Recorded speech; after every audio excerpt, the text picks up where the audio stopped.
It has to live within its means while still investing in the future. You just heard the president address the nation and field reporter questions on the budget. This all has to do with your money and the people making decisions about how your tax dollars are going to be spent. That's why we sent our own political reporter, Rick Albin, to Washington, D.C. this week. Let's get straight to him right now, live on Capitol Hill, with what the president had to say. What did you hear the president say there, Rick? Well, what the president is saying is that he believes that there are cuts that need to be made, but he also is very concerned about the stimulus projects that he's put in place that he believes have helped the economy. Now, there's a big philosophical difference about that under that dome. Not all people believe that. Certainly Republicans have questioned that stimulus spending. And remember, part of the thing they're grappling with right now is spending at stimulus levels that were elevated when those big bills were passed. And now the continuing resolution that they'll deal with later this week, they're trying to turn back some of that spending. But the president warned against cutting too much because he says that could hurt the economy. Good morning, everybody. Please have a seat.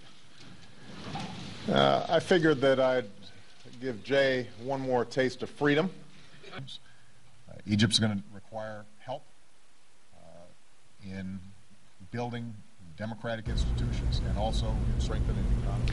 So the president says that he wants to make sure whatever happens with the budget doesn't have a larger negative impact on the overall economy. And you know, that's a large portion of the reason that we came here this week. We've been taking your questions to members of Congress. It's Michigan's future inside Washington. And I've already been talking to members of the House today, and we're taking your questions to them all next week. We'll have some of those answers. But I can tell you that there is that big difference between what Republicans say they want to happen, what the president and Democrats say they want to happen. And this is going to be where the real test of that bipartisanship or divided government, or as the president said during his State of the Union, anything that gets done will have to get done together or cooperatively. Well, right now on the budget, at least in the rhetoric, there is not a lot of cooperation. So we'll see what happens, not just with the 2012 budget, but with the budget that will have to be voted on for this year, the continuing resolution. That's a more immediate problem that could be dealt with as early as this week on Capitol Hill. Brett? Rick, a lot of that cooperation is going to have to come from the president's end and him being able to sell this program to the representatives on the Hill there. What do you think their reaction to what he had to say today will be? You know, I was talking with a freshman representative today, and I said, look, you talk about cutting $100 billion out of the current year's spending and understanding that that's a truncated period of time because we're already in this fiscal year. It becomes a big percentage of cuts within that bill. And I said, if you cut those $100 billion out of that and send it over to the Senate, they're not going to pass it.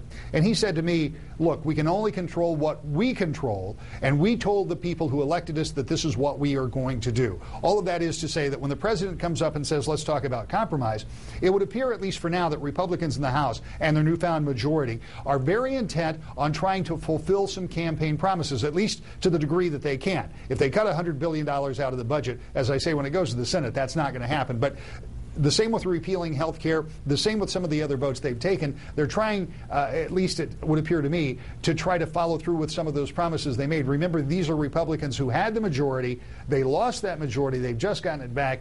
And it would appear that right now, compromising with the president may not be the top thing on their list. At the end of the day, however, Brett, as you well know, there has to be some spending program, a budget of some sort, and there will have to be compromise made. We'll just have to see where that comes from. Yeah, hopefully they'll all be able to at least agree on a starting point. All right, thank you so much, Rick Albin, live in Washington, D.C. for us today. Appreciate it, Rick. And Rick's been in D.C. all week long working on special projects that you'll see next week, and he'll be giving us live coverage of the budget battle going on there all week long, too. We'll be going back live to Rick tonight on 24 Hour News 8 at 5 and online at woodtv.com.